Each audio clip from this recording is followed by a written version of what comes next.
प्यारे विद्यार्थियों, नमस्कार। आज हम बात करेंगे हिंदी के आधुनिक रचनाकार अज्ञेय के बारे में। अज्ञेय हिंदी के प्रसिद्ध रचनाकार हैं। उन्हें प्रयोगवाद के प्रवर्तक के रूप में जाना जाता है और प्रयोगवाद की भूमिका में उन्होंने लिखा था कि संग्रहित सभी कवि कविता को प्रयोग का विषय मानते हैं। वे अभी किसी मंजिल पर नहीं पहुँचे, राही हैं, राही ही नहीं बल्कि राहों के अन्वेषी हैं। अज्ञेय की जितनी भी रचनाएं हैं, उन रचनाओं में आधुनिकता की प्रवृत्ति परिलक्षित होती है, चाहे वो स्वचेतना की बात हो, बौद्धिकता की बात हो, गैर रोमांटिसिज्म की बात हो या भाषिक रचनात्मकता की बात हो। ये तमाम विशेषताएं हमें उनकी रचनाओं में देखने को मिलती हैं और इन्हें अपने साहित्यिक अवदान के लिए ज्ञानपीठ पुरस्कार से भी नवाजा गया और साहित्य अकादमी पुरस्कार भी इन्हें दिया गया। आज हम बात करेंगे इनकी एक सुप्रसिद्ध रचना सांप के बारे में कि कवि सांप के माध्यम से क्या कहना चाहता है, वो किसकी ओर संकेत कर रहा है। तो बहुत छोटी कविता है लेकिन अर्थ बहुत गहरे हैं। यहाँ पर कवि बहुत ही महत्वपूर्ण विशेषता जो आधुनिक सभ्यता की है उसको रेखांकित करता है कि मनुष्य सभ्य बन गया है, लेकिन क्या वास्तव में सभ्य बन गया है? ये प्रश्न इस कविता में बार बार गूंजता रहता है। इसको थोड़ा सा यदि हम विस्तार के साथ कहें कि सभ्य के साथ क्या वो सांस्कृतिक भी बन गया है, ये प्रश्न पूरी कविता में है। इस प्रश्न की गूंज जो है वो पूरी कविता में फैली हुई है और इस कविता की जो संवेदना है वो यहीं पर है कि सांस्कृतिक और सभ्यता का एक द्वंद्व हमें यहाँ पर देखने को मिलता है। और कभी कभी जो अज्ञेय की कविताएं हैं वो हमें दार्शनिक स्तर पर ले जाती हैं, हमें दर्शन के स्तर पर सोचने को मजबूर करती हैं। तो उसी प्रकार की ये कविता है सांप। शुरू करता हूँ। सांप तुम सभ्य तो नहीं हुए, सांप तुम सभ्य तो नहीं हुए, नगर में बसना भी तुम्हें नहीं आया, नगर में बसना भी तुम्हें नहीं आया। एक बात पूछूं उत्तर दोगे? एक बात पूछूं उत्तर दोगे? तब कैसे सीखा डसना, विष कहाँ से पाया?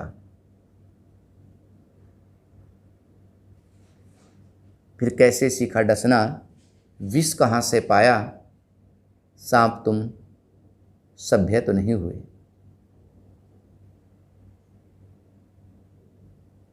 अब कवि सांप के माध्यम से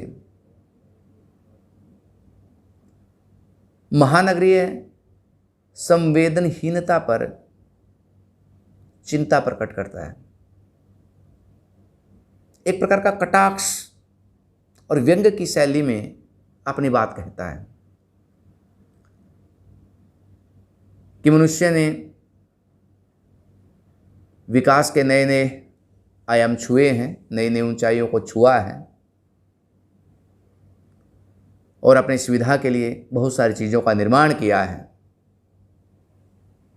लेकिन क्या इन सब के बीच उसकी मनुष्यता बची है, उसकी संवेदनशीलता बची है?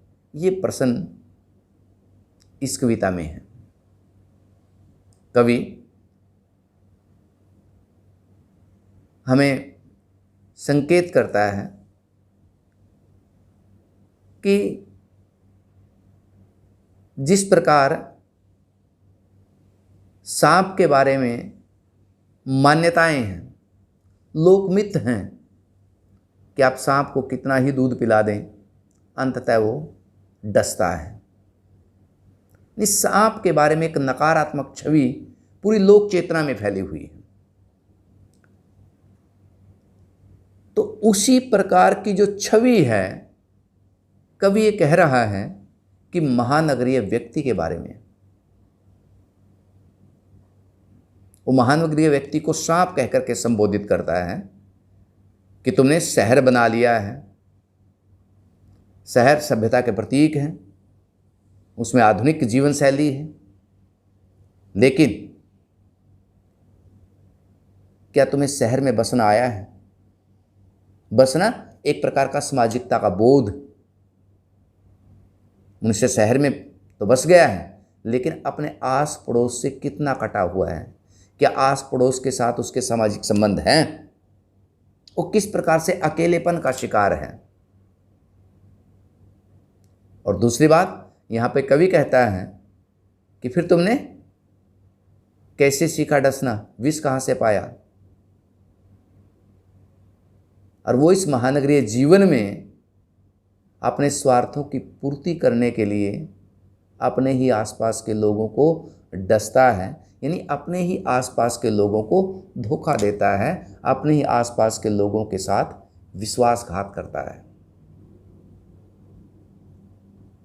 ये जो स्थिति है, ये पूरी की पूरी एक प्रकार से एक सभ्यता समीक्षा है कि मनुष्य आधुनिक जीवन शैली से लैस है, लेकिन उसका जो सांस्कृतिक बोध है वो नीचे की ओर जा रहा है। सभ्यता ऊपर की ओर जा रही है। हम नए नए अस्त्र शस्त्रों को डिजाइन कर रहे हैं, नए नए उपकरण बना रहे हैं, नई नई सुख सुविधाओं की सामग्री एकत्रित कर रहे हैं, लेकिन इन सब के बीच हमारी मनुष्यता कहाँ है? हमारी संवेदनशीलता कहाँ है? हमारा सामाजिक बोध कहाँ पर है?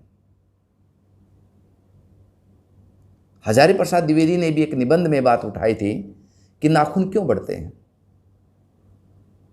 उसने कहा था कि नाखून बढ़ना असभ्यता का प्रतीक है। मनुष्य ने उन बढ़े हुए नाखूनों को तो काट दिया, सभ्य तो बन गया, लेकिन उसके दिलो दिमाग में जो नाखून बढ़ रहे हैं उनका क्या इलाज किया जाए? कविता की यही संवेदनात्मक भूमि है कि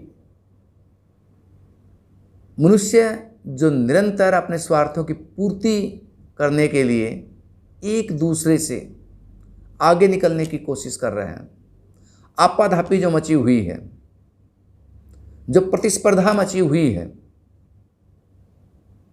इस प्रतिस्पर्धा ने मनुष्य की मनुष्यता को छीन लिया है। कोई भी प्रजाति प्रतिस्पर्धा से आगे नहीं बढ़ती, बल्कि सहयोग से आगे बढ़ती है। होना तो ये चाहिए कि जो पीछे रह गया है उसका भी हाथ पकड़ करके हम उसे अपने साथ शामिल कर लें, लेकिन हो क्या रहा है कि हम एक दूसरे को धकेल करके आगे निकलने की कोशिश कर रहे हैं। इस पूरे पृथ्वी ग्रह पर ये प्रतिस्पर्धात्मक दौड़ चल रही है मनुष्यों के बीच में। तो कवि उसके प्रति सचेत करता है, हमें उसकी ओर लेकर के जाता है। और जिस प्रकार से यदि हम आज के संदर्भ में इस कविता को देखें कि पहले व्यक्ति मनुष्य और बुद्धि से बन करके बना था, लेकिन आज मनुष्य और मशीन का एक कॉम्बिनेशन बन रहा है। हमारा लगभग 1/4 हिस्सा मशीन के साथ निरंतर तालमेल करता रहता है, उसके साथ संयोजित हो रहा है। तो उस स्थिति में जब हम एक प्रकार से मनुष्य यंत्र बनने की प्रक्रिया में शामिल है, कुछ इस प्रकार का जो जीवन है वो इस ग्रह पे शुरू हो गया है कि अब विशुद्ध मनुष्य की संभवतः हम आने वाले समय में कल्पना नहीं करेंगे। उसके साथ मशीन का कोई न कोई हिस्सा उसमें जुड़ा होगा।